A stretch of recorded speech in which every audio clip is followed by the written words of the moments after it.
جو ایک منفی سوچ ہے کہ اللہ پہ بھروسے کا مطلب یہ ہے کہ ترک کوشش اور کامل اللہ پہ بس بھروسہ کر کے بیٹھ جاؤ، وہ چیز تو نظر نہیں آ رہی نا۔ ذاتی کوشش کر کے کسب کرے، کسب حلال واجب ہے مسلمان پر، یہ بھی ایک ذریعہ اور سبب اختیار کرنا ہے، اور آپ باقاعدہ کوئی وظیفہ مقرر کر کے ان کو ذہنی لحاظ سے کار خلافت یا حکومت کا نظام چلانے کے لیے فارغ کر دیں، یہ بھی ایک ذریعہ اور سبب اختیار کرنا ہے۔ تو ذریعہ سبب توکل کے منافی نہیں۔ ٹھیک۔ اچھا ڈاکٹر صاحب یہ بتائیں، جو لوگ یہ کہتے ہیں، بالخصوص آج کل کے کچھ پڑھے لکھے لوگوں کی زبانی اس طرح کے جملے ادا ہوتے ہیں، مفتی صاحبان سے ہم پوچھیں گے جیسے پروگرام آگے بڑھے گا کہ کہیں یہ کفر میں تو نہیں آتا، لیکن ہم نے سنا ہے اور باقاعدہ کہتے ہیں کہ یار ہر بات میں تم اللہ کو لے آتے ہو، بھائی اپنے اوپر بھی کچھ کرو، اللہ ہر بات میں معاذ اللہ، مطلب اس طرح کے جملے وہ ادا کرتے ہیں۔ آپ ایز اے استاد جو کہ آپ دین کے ساتھ ساتھ دنیاوی تعلیم بھی دیتے ہیں، کیا ٹریننگ دیتے ہیں، کیا تربیت کرنا چاہیں گے، کیا میسج دینا چاہیں گے، کیا بات کرنا چاہیں گے آج کے اس پروگرام میں ان نوجوانوں کے لیے بالخصوص یا دنیا داروں کے لیے جو بالکل ہی اللہ تعالیٰ کی مدد یا اس پہ توکل والے معاملے کو اختیاری نہیں کرتے، نہ سوچ سکتے؟ بسم اللہ الرحمن الرحیم۔ قبلہ مفتی اکمل صاحب نے بہت ہی خوبصورت طریقے سے توکل کی بات کی۔ اب جو جدید، جس کو آپ جدید دور کرتے ہیں، آج کا جو دور ہے بیچارہ جدید، ہاں آج کے جس کو آپ جدت پسندی، ماڈرنائزیشن، سوشلائزیشن، نہ جانے کون کون سی ایشن اس میں آ جاتی ہیں، لیکن اگر آپ ذرا سا مطالعہ فرمائیے اور ذہن کو لے جائیے ماضی قریب، زیادہ دور نہیں، تو جو ایک شخصیت نظر آتی ہے حضرت اورنگزیب عالمگیر رحمۃ اللہ علیہ، اپنے وقت کے جہید عالم بھی ہے، اور کون نہیں جانتا کہ فتح عالمگیری کے حوالے سے ان کا نام، اور پھر ان کی جو شہرت عدل کے حوالے سے، حکومت کے حوالے سے۔ تو اورنگزیب عالمگیر نے جو نبی کریم صلی اللہ علیہ وسلم کے زمانے سے لے کر اپنے دور تک جن باتوں کو اپنے سامنے رکھا، اس کی وسائل میں یہ بات ہے کہ ایک شخص جو حکومت کرتا ہے وہ حکومت ضرور کرے، لیکن ساتھ ہی ساتھ کسب حلال کا بھی اپنا رویہ رکھے، اچھا، خواہ کسی بھی اعتبار سے ہو۔ اور تاریخ میں کچھ باتیں ایسی بھی موجود ہیں کہ اپنے ہاتھ سے وہ لکھا کرتے تھے قرآن کریم کی جو نسخے ہیں، اچھا، اور پھر وہ باقاعدہ اس کا ہدیہ بھی بعض روایات کے اندر ہے کہ وہ ملتا تھا۔ ایک تو یہ، اب ایک بات میں عرض کرتا چلوں کہ معاملہ کیا ہے۔ اب جو آج کے ہمارے نوجوان ہیں، یا جو آپ نے جامعات کے حوالے دیا یا یونیورسٹیز کا، تو یہ کہہ دینا بالکل کہ نعوذ باللہ من ذالک کہ کیا تم ہر بات میں اللہ کو لے آتے ہو، اللہ کو لے آتے ہو، بھائی جس کا جو وارث ہوگا ہم اسی کو لائیں گے۔ ہمارا وارث اللہ تبارک و تعالیٰ کی ذات ہے، اور وَمَن يَتَوَکَّلْ عَلَى اللَّهِ، جو اللہ پر توکل کرتے ہیں ان کے متعلق تو پورا قرآن گواہ ہے کہ کیسے کیا معاملات ہوتے ہیں، کس طرح سے ان کی زندگی چلتی ہے۔ معاملہ یہ ہوتا ہے کہ اگر آپ مغربی تعلیم پر جائیں تو اس میں Hobbes Lockes, Thomas Hobbes, John Locke, Rousseau, بوزاکے، Kant, Montesquieu, Saint Thomas Aquinas, Marsilius of Padua یا کارل مارکس، جدید ناموں میں بعد میں جو آنے والے، یہ وہ لوگ ہیں جنہوں نے پولیٹیکل اکانومی کی یا اکانومی کی تھیوریز دی ہیں، اور داس کیپیٹاز لکھ کر، یا ہیگل کا جو فلسفہ جدلیات ہے اس کے اندر یہ بتلایا کہ انسان ہمیشہ سے اس بات میں الجھا ہوا ہے کہ ہیو اور ہیو ناٹ کی جنگ ہے، ان کے پاس جن کے پاس کچھ ہے اور جن کے پاس کچھ نہیں۔ اچھا، یہ ہے خالصتاً وہ معاملہ اور وہ معاشرہ جس کے اندر ایک فرد الجھ کر مادیت پسندی کی طرف چلا جاتا ہے، اور مادہ اس کا محور بن جاتا ہے یا فوکل پوائنٹ بن جاتا ہے۔ اب مادے اور روح میں جو جنگ ہوئی، ذرا سا وقت لگے گا، لیکن ذرا سی میں بات کرنا چاہوں گا کہ مادے اور روح میں جو جنگ ہے وہ ہمیں عیسائیت میں نظر آتی ہے۔ سینٹ تھامس ایکوناس روح کی بات کرتا ہے، اور مارسیلی آف پیڈوا جو ہے وہ بات کرتا ہے مادے کی، کہ مادہ اہم ہے۔ اس لیے نعوذ باللہ من ذالک کسی بھی الہامی کتاب پر، کسی بھی الہامی کتاب پر، کسی بھی نبی پر، یا کسی بھی آسمانی طاقت پر جس کو ڈیوائن لا کہا جاتا ہے، اس پر یقین نہ کیا جائے۔ اللہ تبارک و تعالی نے نبی کریم صلی اللہ علیہ وسلم کی صورت میں، صحابہ اکرام رضوان اللہ تعالی علیہم کی صورت میں، اولیاء اکرام کی صورت میں، یا وہ جو تمام اکابرین بزرگان ملت گزرے ہیں ان کی صورتوں میں ہمارے سامنے ایک پیرامیٹر، ایک پیراڈائم رکھ دیا۔ حضرت امام غزالی رحمۃ اللہ تعالیٰ علیہ، حضرت مولانا روم رحمۃ اللہ تعالیٰ علیہ، خود حضرت عثمان غنی رضی اللہ تعالیٰ عنہ، اور ایسی خال خال مثالیں لیجیے آج کی تاریخ تک۔ توکل سب نے اللہ پر کیا، لیکن ان کے جو ذرائع تھے اور جو رزق حلال تھا، جو کسب حلال کے اندر جو ایک کیفیت تھی، اس میں انہوں نے اپنے آپ کو فراموش نہیں کیا۔ اب جو آج کے دور میں اگر یہ صرف کہتے ہیں کیا آپ ہمیشہ ہر بات میں اللہ کو لے آتے ہیں، یقیناً اللہ تبارک و تعالیٰ کی جو مدد ہے اور نصرت ہے، اگر اس کے بغیر کوئی شخص قدم اٹھاتا ہے تو میرا خیال ہے کہ ڈیوائن گائیڈنس کے بغیر یا ربانی ہدایت کے بغیر کوئی فرد آگے نہیں بڑھ سکتا بحیثیت مسلمان کے. یہ ہمارا ایمان. ٹھیک ہے. اچھا مفتی صاحب، کتنا سوچ بچار کرنا چاہیے؟ میں ایک کام کا آغاز کرنے جا رہا ہوں، سوچتا ہی رہوں یہ تدبیر ہے، جب فوراً ہی کود جاؤں یہ عقل مندی ہے؟ کوئی لمٹس آپ حضرات دیتے ہیں کہ اس حد تک جو ہے نا سوچ بچار، اس حد تک مشقت، اس حد تک اپنی صلاحیتیں، اس حد تک سارا کام کو سوچنا، دور اندیشی، پلس مائنس پوائنٹس، کہاں تک سوچے بندہ کہ جس کے بعد کہا جائے کہ اس نے سارا کام کر لیا، اس کے بعد اس نے اللہ پہ چھوڑا تو ٹھیک کیا؟ بسم اللہ الرحمن الرحیم. سوچنے کا جہاں تک آپ نے ذکر فرمایا ہے، اللہ رب العزت نے خود یہ عقل انسان کو عطا فرمائی اور اس کے شرف کا باعث بھی اسی چیز کو بنایا، اور قرآن حکیم میں جگہ جگہ ہمیں تدبر اور تفکر کی دعوت بھی فرمائی.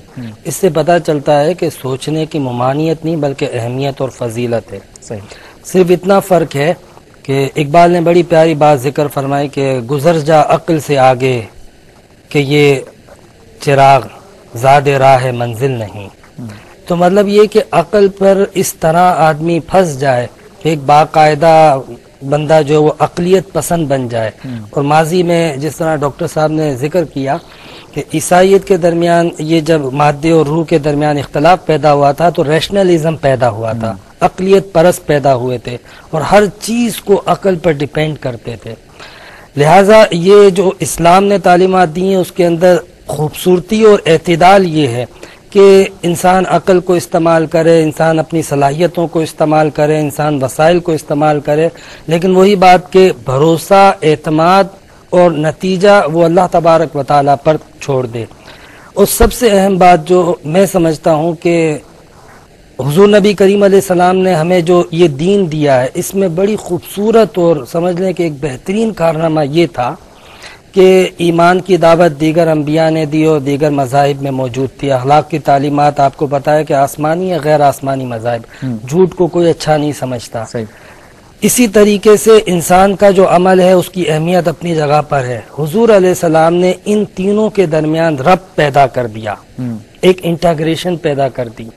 آپ یہ دیکھیے کہ ایک شخص جو ہے وہ کہتا ہے میں اللہ کو مانتا ہوں، لیکن جو میں جھوٹ بولتا ہوں، جھوٹ بول کے اگر کوئی چیز بیچتا ہوں تو اس سے میرے اللہ کو ماننے اور میرے مذہب پہ کوئی فرق نہیں پڑتا. میں اس طرف ریلیجیس ہوں اور اس طرف جو ہے وہ ایک بزنس مین ہوں، لہٰذا ان دونوں کا آپس میں کوئی ربط نہیں ہے. لیکن نبی کریم صلی اللہ علیہ وسلم نے یہ ربط جو ہے ہمیں عطا فرمایا کہ انسان کے ایمان میں، اس کے عمل میں اور اس کے اخلاق میں اور رویے میں ایک خاص تعلق ہے جو ایک دوسرے پر اثر انداز ہوتا رہے گا. لہٰذا انسان سوچتا ہے، کچھ کرتا ہے، لیکن فکری طور پر، اعتقادی سطح پر اس کو یہ پتہ ہونا چاہیے کہ ان تمام چیزوں کا خالق، مالک اور پوچھنے والا اور ان چیزوں پر نتیجہ مرتب کرنے والا ایک اور ہے. ٹھیک. اچھا اکبر شہباز صاحب، گاڑی چلا رہا ہے بندہ، آج کے نوجوان ہم سے سوال کر رہے ہیں اور اس کو احتیاط کرنی چاہیے تھی، نہیں کی گاڑی مار دو. اور میرے جیسا کوئی بندہ کہے گا دیکھو اللہ تعالیٰ نے جو ہے نا یہ تمہیں فلاں چیز کا جو ہے نا وہ سبق دے دیا، تم نے فلاں کیا دل دکھایا تھا نا، وہ کہتے ہیں یار اس میں اللہ تعالیٰ کہاں سے آ گئی، میں نے غلطی کی تھی مجھے لگ گئی. اگر میں صحیح چلاتا، قانون کے حساب سے چلاتا، ہوش و حواس میں چلاتا تو مجھے یہ گاڑی نہیں لگتی. دونوں میں سے صحیح کون ہے؟ میں صحیح ہوں وہ صحیح ہے؟ دیکھیں ہماری اسلام کی ہم بات کرتے ہیں، ہم مسلمان ہیں ماشاءاللہ الحمدللہ. ہمیں ایک وے آف لائف دیا گیا ہے، پورا ایک سلسلہ ہے اللہ تعالیٰ کی جانب سے. اٹھنا بیٹھنا تک سکھایا ہے، سوچنا تک سکھایا ہے، عقل دی ہے ہمیں. ایک پیدائش کے وقت ایک سلیم الفطرت انسان کی روح ہمارے اندر پھونکی گئی ہے. تو وہ انسان ہمارے اندر موجود ہوتا ہے، ہر ایک میں موجود ہوتا ہے. اس انسان کا تقاضا یہ اس کی ایکسپیکٹڈ ہے کہ وہ اپنی صلاحیتوں کو ایکسپلور کرے گا، وہ اپنے آپ کو دیکھے گا، اپنے ایمبیشنز بنائے گا. اس کو بالکل کھلی چھٹی ہے کہ وہ جو جتنا ہائی سوچنا چاہے سوچے. وہ جو کہتے ہیں نا keep your feet on the ground and keep reaching for the stars. تو آپ ستاروں پر کمند باندھے، کوئی آپ کو پابندی نہیں، کوئی پابندی نہیں ہے، اللہ تعالیٰ کی طرف سے بھی اجازت ہے. It's a way of life. پورا ہمارا اسلام ایک زندگی کا پورا ہر شعبے میں ہمیں مدد کرتا ہے. ہم اس کو وہ جو بات وہی ایک بڑی کامن بات ہے، یہ جو آپ نے بھی ڈاکٹر صاحب نے بتایا کہ آپ نے بھی ذکر کیا کہ لوگ ایک دم سے کہہ دیتے ہیں کہ اب ہر بات میں اللہ کو لے آتے ہیں. ایک غلطی تو آپ کی ہے وہ کہتے ہیں، بولے غلطی آپ کی ہے، اللہ تعالیٰ کو ہاں، تو دونوں صورتوں میں لیتے ہیں. ایک کہتے ہیں کہ اللہ کو بیچ میں کیوں لیا، دوسرا کہتا ہے یہ تو غلطی ہے آپ ہی کی ہے. تو اس صورت میں ایک تو ہمارے ایمان کی بیسیکلی کمی ہے، اور جہاں تک اس کا تعلق ہے اگنورینس ہے. بیسیکلی آپ جب بھی آپ اگنورینس لے کر آئیں گے بیچ میں تو یہ اس طرح کی باتیں ہوں گی. اگر ہمیں سیٹ اپنے بارے میں پتہ ہوگا کہ ہم کیا ہیں، اللہ تعالیٰ سے ایکسپیکٹیشنز کیا ہیں، ہمیں کچھ اپنے آپ کو پلان کرنا ہے. ہم نے اپنا پلان کرنا ہے کہ ہم نے، ایک آدمی کہتا ہے کہ میں مرین انجینئر بنوں گا، ایک کہتا ہے کہ میں MBA کروں گا. وہ پلان کرتا ہے، اس کے مطابق پڑھتا ہے اور وہ اچیو کر لیتا ہے. تو اپنی صلاحیتوں کو ایکسپلور کر کے ہم جتنا چاہیں اپنے آپ کو جو خواہش کرتے کر سکتے ہیں.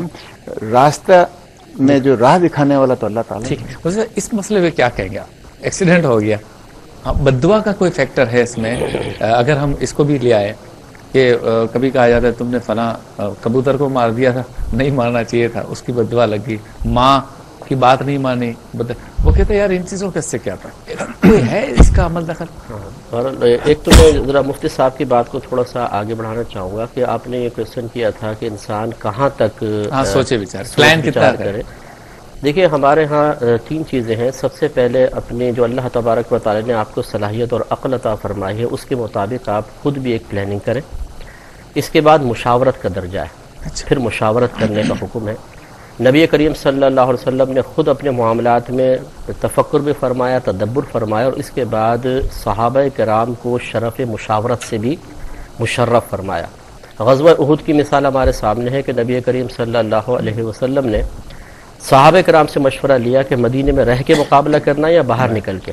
نبی کریم صلی اللہ علیہ وسلم کی اپنی ذاتی رائے یہی تھی کہ مدینے میں رہ کے دفاع کرنا ہے، لیکن وہ صحابہ جو غزوہ بدر میں شرکت نہ کر سکے تھے اور نوجوان صحابہ تھے، ان کی اصرار تھا ہم باہر نکل کے مقابلہ کریں گے.